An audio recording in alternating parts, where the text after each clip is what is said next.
Such powerful presentations. Thank you so much, doctors. We appreciate all that you have presented to us tonight. We are going to take your questions. If you have a question, we're going to ask that you stand up over here to the side, and we'll hand you a microphone. So we're going to go ahead and invite Brad Dacus up from Pacific Justice Institute. He's going to take care of our Q&A session. So again, if you have questions, please come and line up over here at the side. Thank you very much. Dr. Stotsky, we wanted to present you with these flowers. We know it's the second time you came out here for us, and we really, really appreciate it. And we just wanted to present you with these. So thank you so much. I think this is working right here. It's working now? Okay, great. I appreciate everyone coming here tonight. It's definitely a very significant time this evening, and I think we want to have some questions asked. Just so you know, before you leave, please pick up one of these opt-out forms. We at Pacific Justice Institute prepared this for you. They're over there. Pick those up, use these, and we will represent you as much as necessary to make sure they're respected without charge. That's what we do. We're weird lawyers. And then also, we don't charge. And also is being passed out these little sign-up sheets for Pacific Justice Institute. If you want to keep up with our cases and what we're doing, involving all our cases, but also specifically regarding the Common Core and our strategies and what we're dealing with to challenge it from the legal side, and with the hopes that we will make significant progress like we've seen in the past, like with the class test. Please fill this out, please, and you can leave it on the table as you're exiting. Feel free to do that. We appreciate that. Now, we're going to go right into questions. And what's the first question we have is, go ahead. Say your name. And then your question. And try to keep it short because we want to get through them all. Thank you. Barry Levinson. I just want to clarify, I think I heard tonight, and I've heard in the past couple of weeks, that if your county board of education, a majority wants to opt out of Common Core in each county in the state of California, that it could be done. And I want to verify that, and if they do vote for that, how quickly can that be accomplished? Yeah. Do you want to answer all? Can I? Yeah, let me answer. I'll answer if you want to comment too. Oh, so I got my mic here. Yeah, the County Board of Education. That's a great question. Like, i.e., say Orange County, for example, they can. It is up to them to disperse the funds to the school districts. So they could, for example, adopt a resolution saying that they're going to disperse the funds to school districts that choose to do Common Core, as well as those who choose to opt out of Common Core. Then it's up to the individual school districts in that county to decide if they want to opt out of Common Core. Then it would be on the burden of the state to try to use the law in some capacity to force the county and the school district to do otherwise.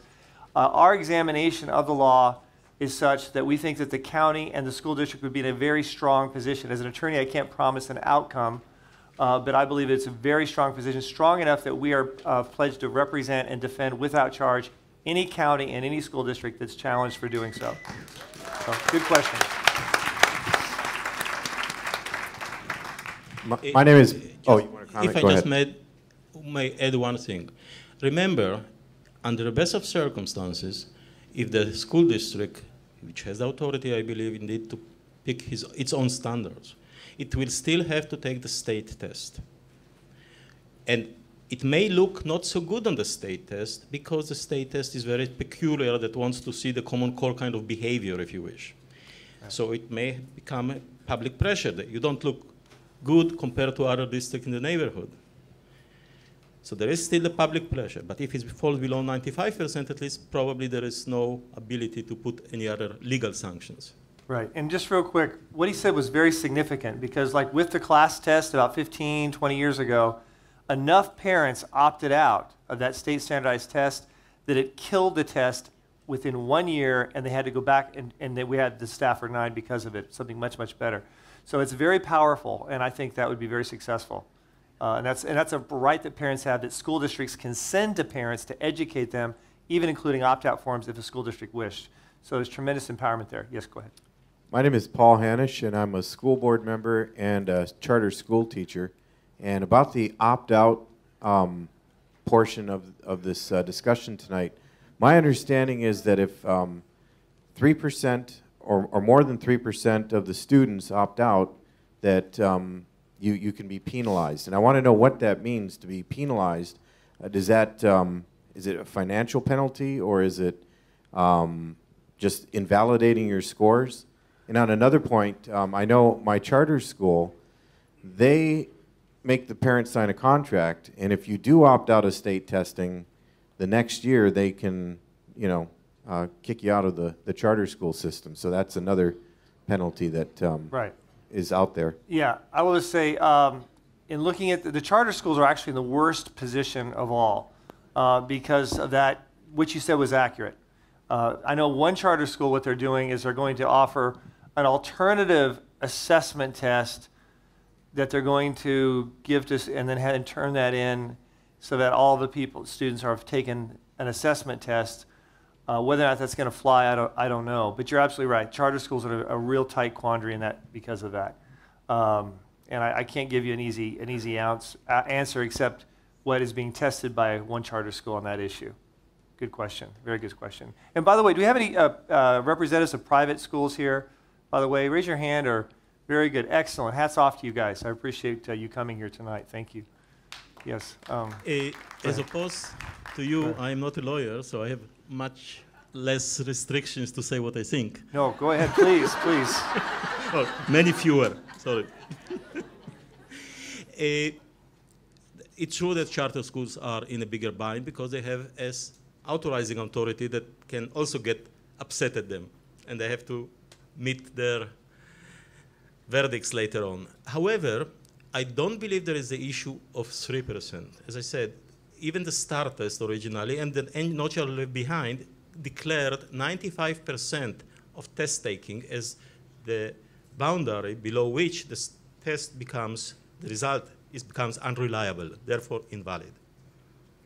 Yes. So it's not 3%. Now, it's clear Right. that traditionally school districts and state Department of Ed pushed to achieve these high numbers, 95, 97, and we did achieve generally.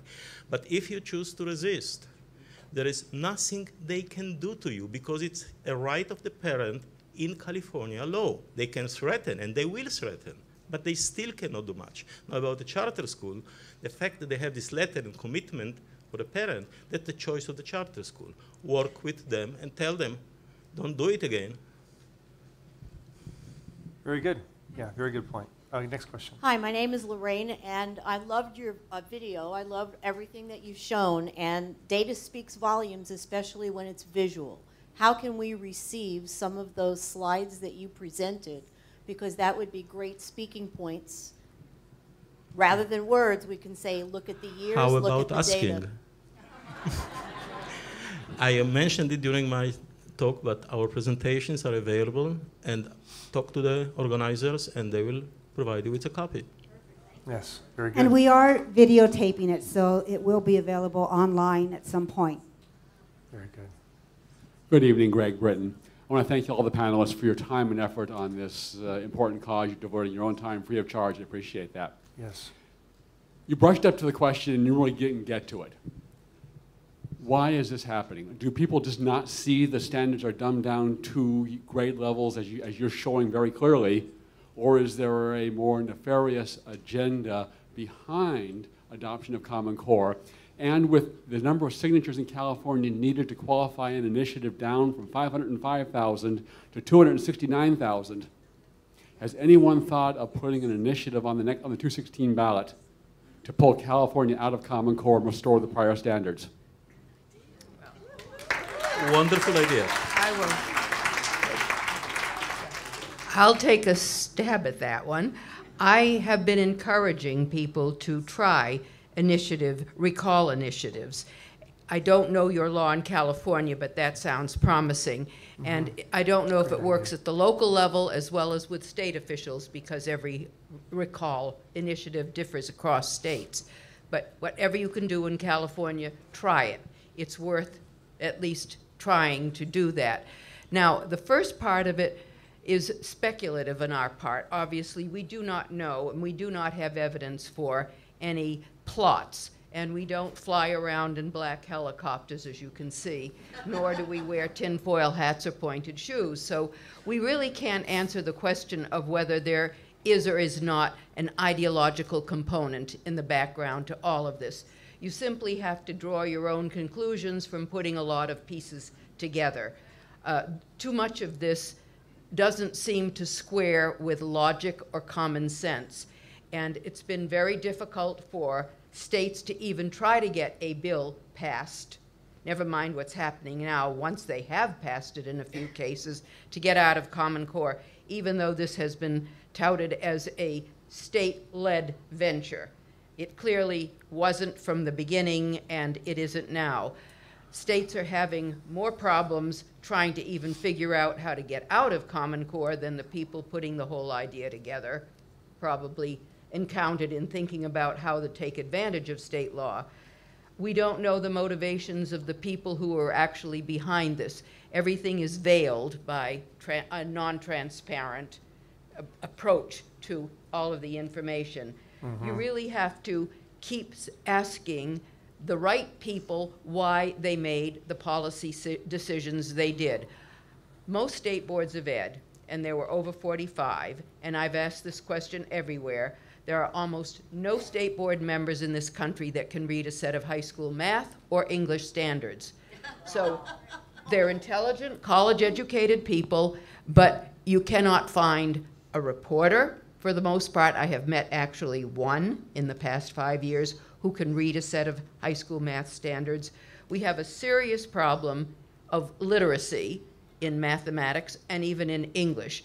So it's easy to see how some of this slipped by all these people, because you couldn't say that all of them were part of some scheme that was there. But ignorance is a major part of the problem, and there aren't many easy ways to combat general public, lackadaisical attitudes towards this, wanting to stroke each other on whatever they think is closer to the center of power, and their inability to understand what is going on. No state board asked higher ed officials to give them an opinion on these standards. I still don't understand that, frankly, today. They weren't in on any plot. Yeah. Why didn't they ask their own higher ed teaching faculty? Right. That would have been the first thing that would have occurred to me. Okay. That's a real good That's point. it. Do you guys want to say anything, too, on this before we move on to the next question? No? I think Sandy's covered it pretty well. I think she did. Very good. And just as a little side note on that, a poll was taken, the last poll was out, showed that there are more people across the country that are critical and opposed to Common Core now than those that are for it. So the information is getting out, I think, which is really good. Yes. Good evening. My name is Veronica Akins, and I'm actually a public school teacher. I teach second grade. And I know I'm willing to speak out publicly. I'm willing to. Thank you. Yeah. I feel, as a teacher, I feel it's unethical to be giving my students less than what they deserve. And I would gladly even be fired for speaking out, but a lot of my colleagues are scared to. Even though CTA is a very powerful union and protects their teachers even when they don't deserve to be protected, what could I say to them about what rights and protections are there for teachers? Okay. Yeah, that's a real tough one because if the school district has mandated Common Core and you're a teacher in that school district, you're in a very difficult situation to carry it out. That said, when you have parent review with discussion with parents about the child's performance, you should feel you should feel free to give full disclosure to explain Common Core and why their child perhaps is not progressing, or perhaps why the child is not at the same level that they may have been in the other curriculum, in a very objective, professional manner. But your hands are very much tied, very much tied. There's great private schools, I'm sure, that'd love to hire you. So.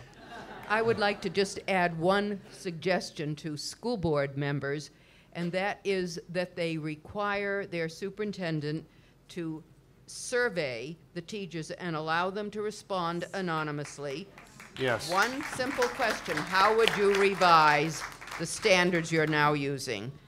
anonymous, Yes. Yeah. and then send the replies to Sacramento, report them to the local Board of Ed, get them Excellent. out into the newspaper as Nashua, New Hampshire's middle school principal did last December. You can see how he handled it. Hasn't been done anywhere else that I know of. Yeah, very good. Good question. Very good point. Thank you. It's been an excellent presentation. My name is Tony Muse, and I am the director of the Whittier Christian Satellite Program. It's a private Christian school homeschool program.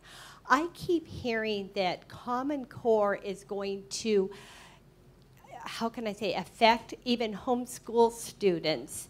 And I'm thinking, how is it affecting homeschool students? And it says it will even affect their ability to get into college with taking the SAT test, the College Board SAT test. So how is it going to affect private Christian school students? Yeah, Me too. yeah, go ahead, and I'll go ahead. I'm sitting next to the mic. It's easier.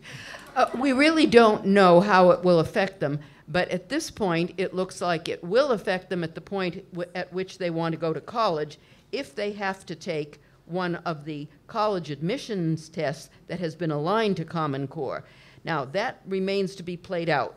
The game is still in progress, so we don't know yet what will happen. But so far as we can see from the vast scheme that is now in place, there will be no private schools or others left out of the picture if we have this centralizing tendency finally maturing within a few years.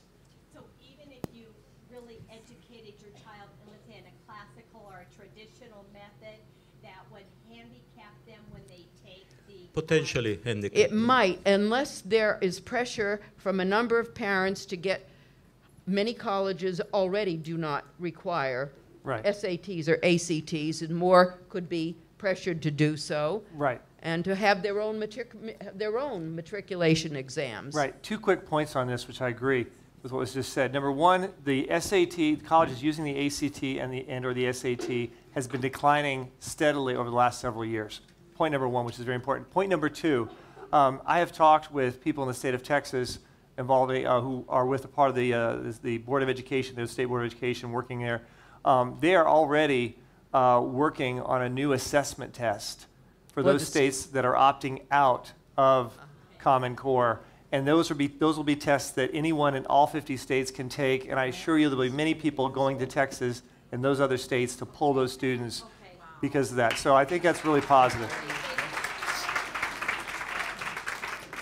Hi, I'm Terry Caratini, and my question is, based on all the information that we received today, is that our children aren't going to be prepared for these prestigious colleges. So what are these colleges doing?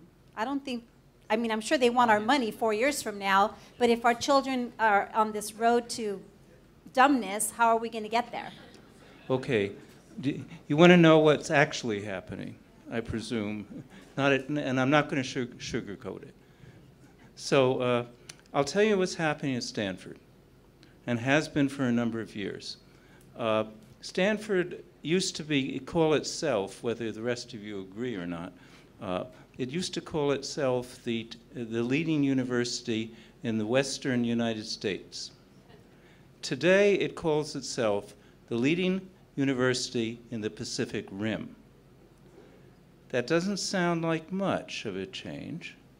But in fact, when we look at our students year by year, we see more and more students coming from Hong Kong and Singapore, Russia, China, Japan, Korea, and less and less students coming from the U.S. Indeed, I teach I teach a course at Stanford, that sort of the summit course for the undergraduate math majors.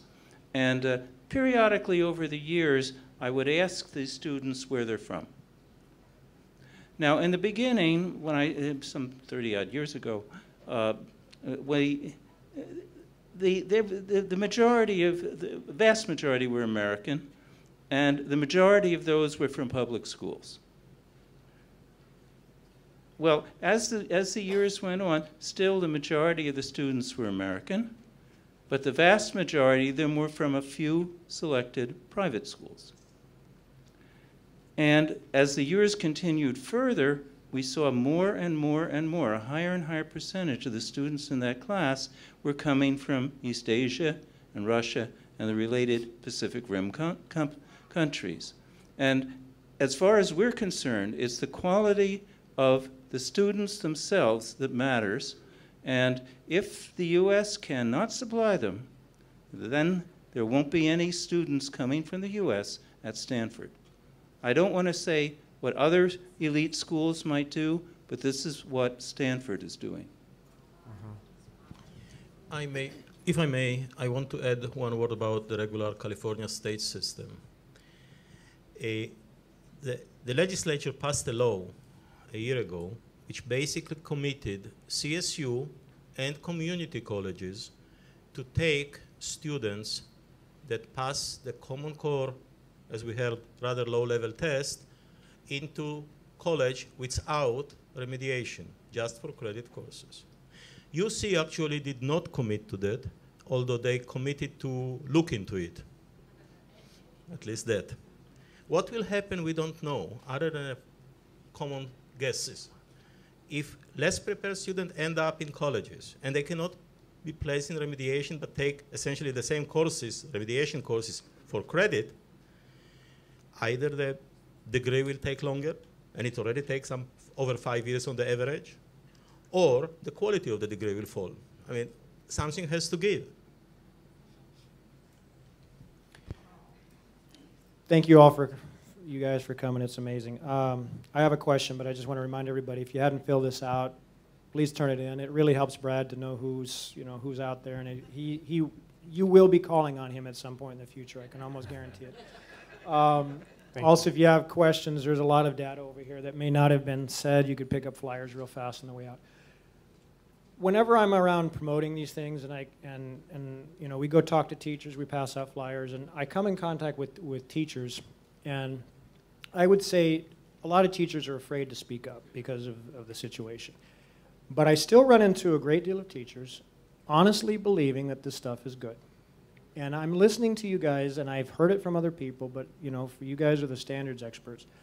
How is it possible that these teachers, and I bless their hearts, I know they're good teachers. I'm not saying that they're not Christian. I'm not saying that they're bad teachers. I really believe that they're good teachers. How is it possible that they can look at this stuff and think it's good and be so adamant about how good it is? Because I have talked to some that's like, oh, this is the best thing we've ever had.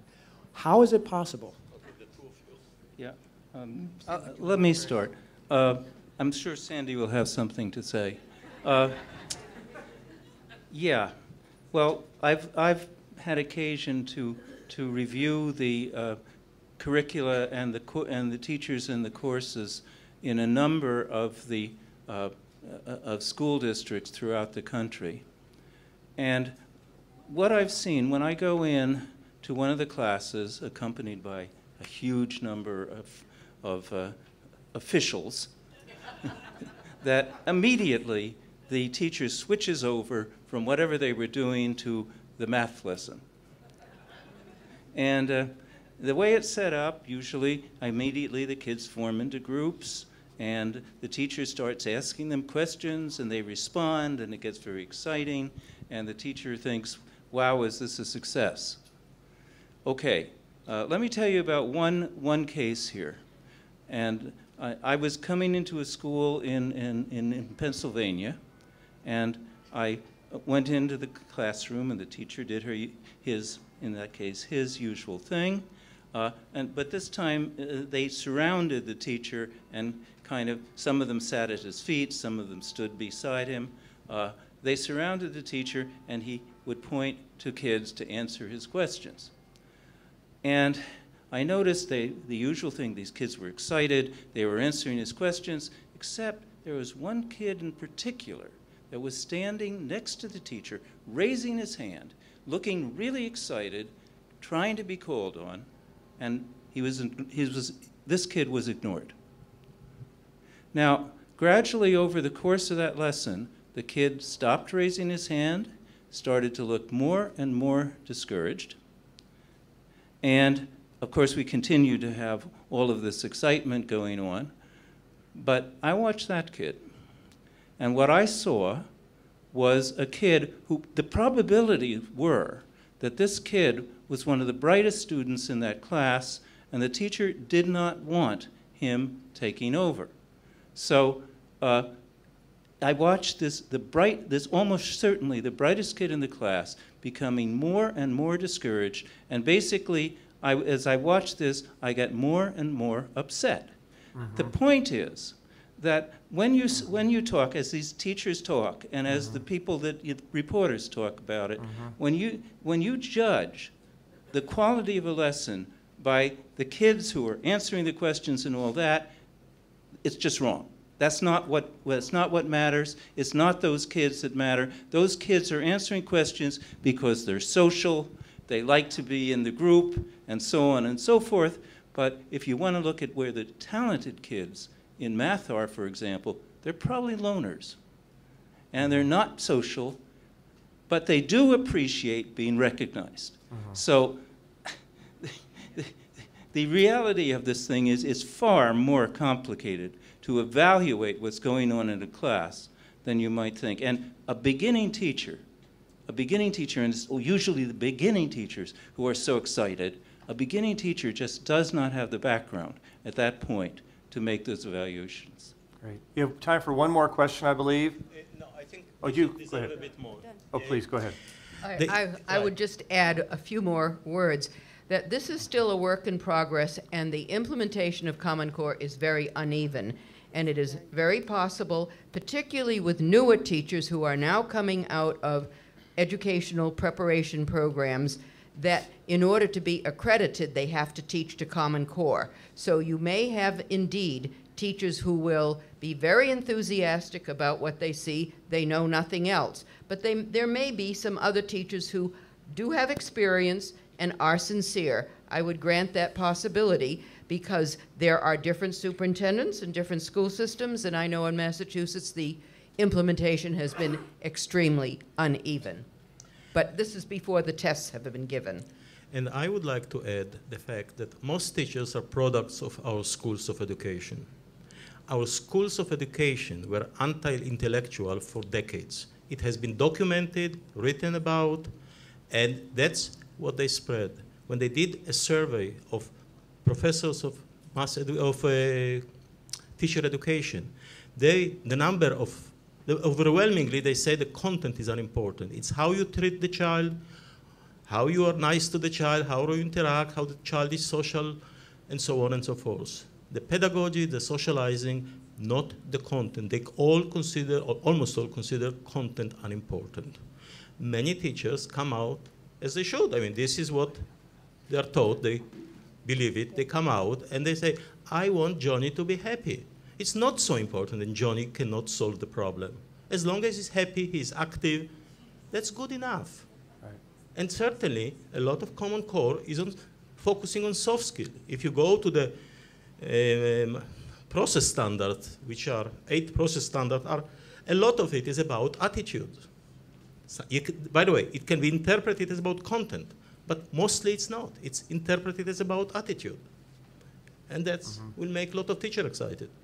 Good point. Yep, final question. Go ahead. As we wrap up tonight, I want to ask a question of the audience, and that is those that haven't signed up on our Eventbrite website, that aren't going to be on our mailing list, that want the PDFs of the PowerPoints that you saw this evening, and you're interested in that data and those charts and that information, make sure you sign up with us at the desk as you leave so that we can put you on our email list so that we can offer you that information.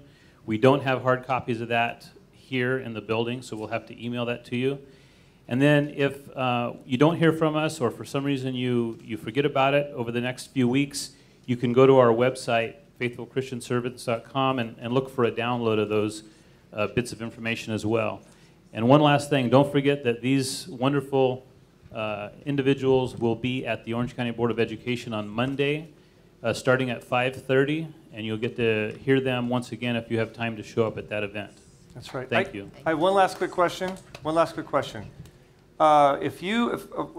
Would you guys, have you had children right now, would you have your children participate in a school that had Common Core, or would you choose to have them in a private school or homeschool program that did not have Common Core? If you would put them in Common Core, raise your hand. Okay. Thank you very much. I think we answered the question. Very good.